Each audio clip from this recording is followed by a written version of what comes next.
একটি 7 বছরের মেয়ে রামিসা তাকে তার প্রতিবেশী ধর্ষণ করে এবং ধর্ষণের পর তার গলা কেটে হত্যা করে।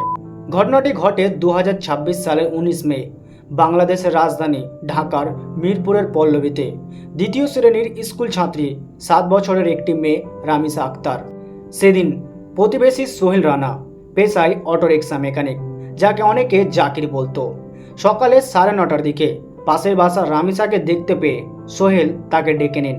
শিশুটি ঘরে এলে সে তাকে বাথরুমে নিয়ে যান। রামিসা চিৎকার করলে সোহেল তার মুখ চেপে ধরে এবং মুখে কাপড় গুজে জোরপূর্বক ধর্ষণ করে।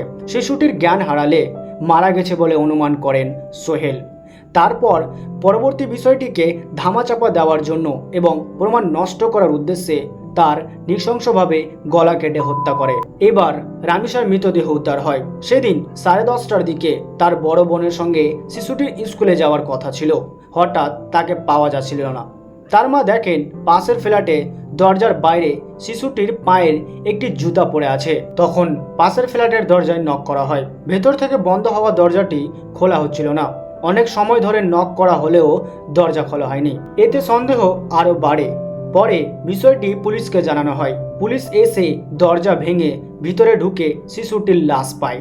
সেখানে ঘুমনের মেঝেতে রামিসার মাথা ছাড়া দেহ এবং টয়লেটের বালতি থেকে তার বিচ্ছিন্ন মাথা উদ্ধার করা হয়। সোহেল রানাকে গ্রেপ্তারের পর সে আদালতে স্বীকার করেছে লালসার বসে এই পাশবিক কাজ করেছে। তার স্ত্রী স্বপ্না খাতুন এই ঘটনায় জড়িত আছে বলে অভিযোগ উঠেছে।